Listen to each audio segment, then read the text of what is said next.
It's recap time. 3, 2, 1. Hello, everybody, and welcome to the Shower Podcast, the podcast where I'm in my shower and you do you. I'm your host, Chip, and this is not my usual intro. This is a bit of a special episode. Unfortunately, I will be away for a few days, and I found out this interesting way of filling the gaps with recaps from previous episodes.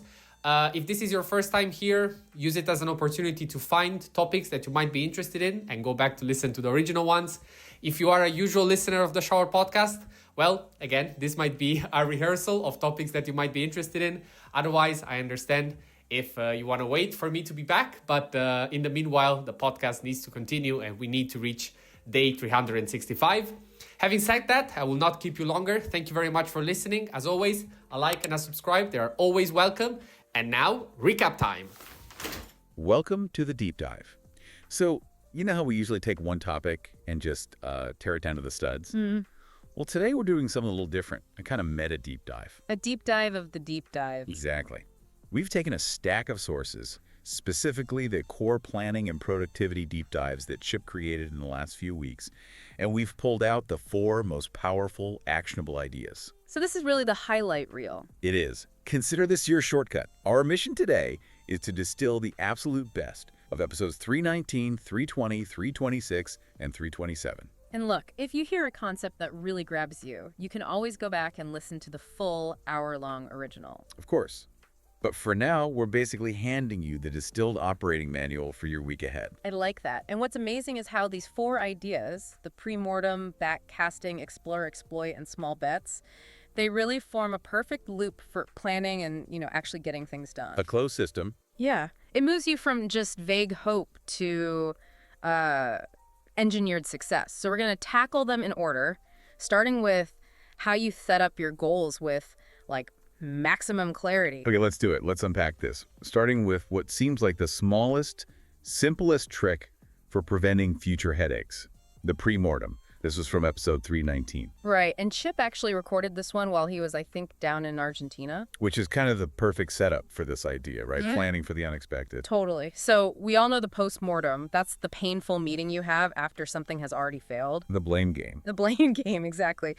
Well, this planning hack just flips the whole thing on its head. Okay, so how does it actually work? The mechanism is what's so powerful. Instead of just, optimistically planning for everything to go perfectly, you sit down and you imagine it's next week. Right. And your project, your goal, whatever it is, it has already failed spectacularly. Your job is to write down why it failed. And why does that work so well? I mean, isn't that just being negative? It feels like it, but it's not pessimism. It's what you might call defensive realism. The sources show it's a direct attack on our brain's natural optimism bias. If we just assume a perfect run. We always do. We ignore the 1,000 tiny frictions that always pop up. The premortem forces those things, the late call, the forgotten file, to become regular guests in your plan. I love that framing. Regular guests, not surprise villains. Exactly. They're not surprise villains that derail the whole week. So give us a concrete example. Okay, let's take that classic goal of working out 4 times a week. It always seems to fail by Friday, right?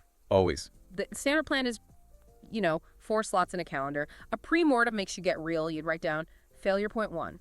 That Monday workout always gets crushed because my first meeting runs late. Okay, I feel seen. Failure point 2. I always seem to forget my gym shoes on Wednesday. Failure point 3. Sunday morning looks free, but then friends invite you to brunch and, well, there goes the workout. So the failures aren't some dramatic loss of motivation. No. It's just these small, dumb, circumstantial details that add up. Precisely. And because you've written them down beforehand, you shift from just planning to actually safeguarding. The safeguard becomes the real plan. So what does that look like? It means you add a backup workout slot on Tuesday, you put a spare pair of shoes in your work bag today, and you set a rule. The Sunday workout happens before brunch.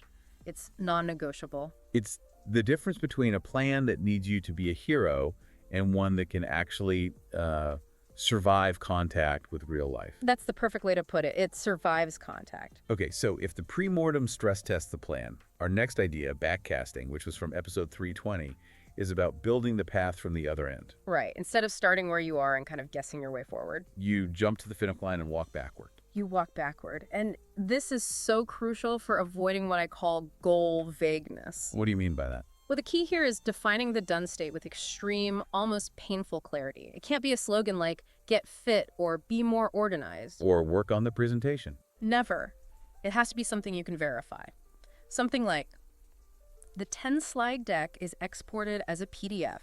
It's named Q3 Review Final, and it's in the shared folder by 9 a.m. on Tuesday. So when the destination is a slogan, every step feels kind of wrong. But when the destination is a specific PDF file, the path just becomes logical. Exactly, because then you can just step backward. So right before PDF is uploaded is... Slides proofed and exported. Right.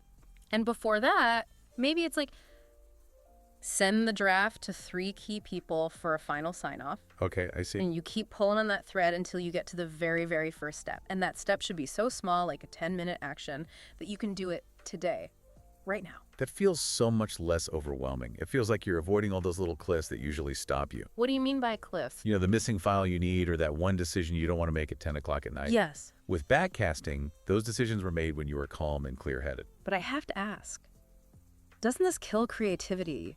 What if the goal needs to shift? That's a great question.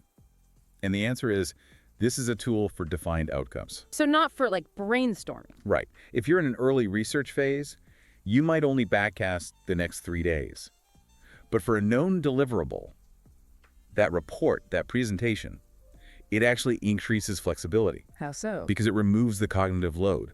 You stop debating what to do next. The finish line is just pulling you forward, making the next step completely obvious. So we've engineered the destination with backcasting, and we've defended the path with the premortem. Now we have to figure out how we actually operate within that path. Which brings us to our third big idea from episode 326, the explore versus exploit trade-off. This one is all about managing your attention budget. So exploration is all the new stuff. Trying a new coffee shop, a new workflow. Exactly. Testing a new technique.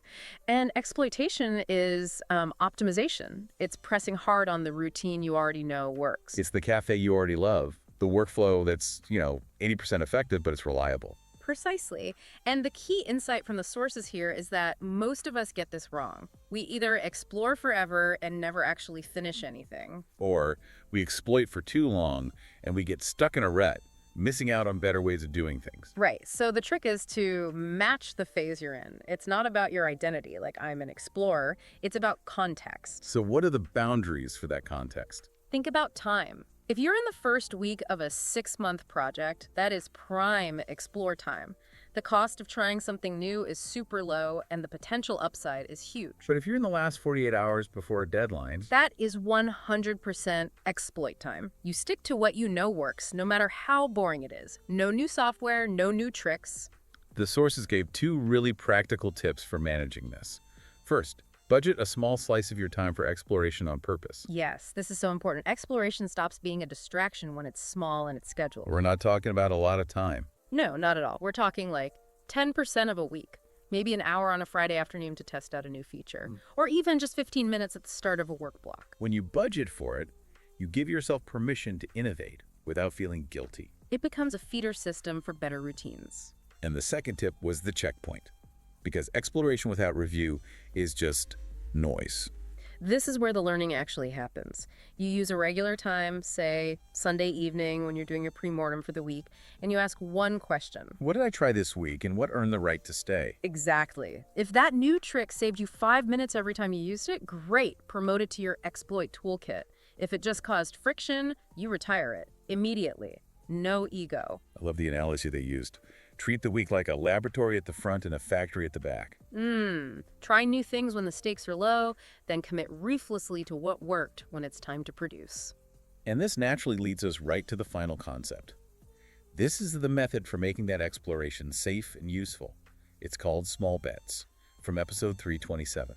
And this is the one Chip recorded while dealing with some serious jet lag. Which is the perfect illustration of why you need these kinds of resilient, low-friction systems. Totally. Yeah. When you're not at your best, your system has to be. So, small bets are how you run your laboratory.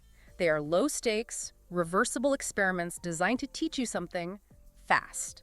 The goal isn't success, it's intelligence. Right. You're not attempting some grand makeover of your whole life. You're just running a tiny test with a clear question.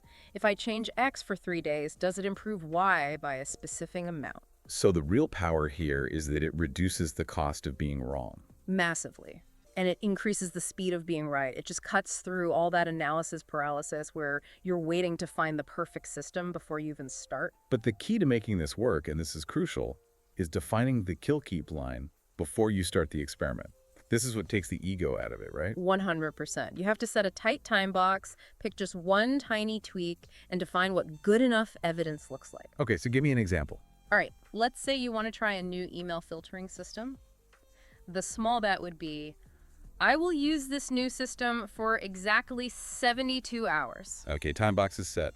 If it saves me 10 minutes or more per day on average, it stays. I keep it. That's the keep line. But if I waste 5 minutes or more just once trying to find a misfiled email, I kill it. It's gone. So when you're tired or dealing with jet lag, you don't have to debate it. The decision was already made by your clear-headed self. It separates your identity from the process. You're not the person who uses this system. You're the person who tests things and then chooses what works best. And the beauty is just watching these tiny wins compound.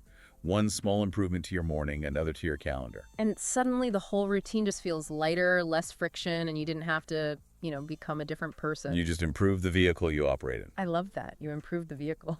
So let's tie this all together. What does this all mean for you listening right now? We've covered 4 really powerful tools from these deep dives. We have the Premortem, which defends your plan from your own brain's optimism. Then Backcasting, which clarifies your destination so it pulls you toward it. The Explore-Exploit trade-off, which helps you budget your time for both innovation and production. And finally, Small Bets, which gives you that safe, structured way to test improvements. The synthesis, really, is that these tools give you structural resilience.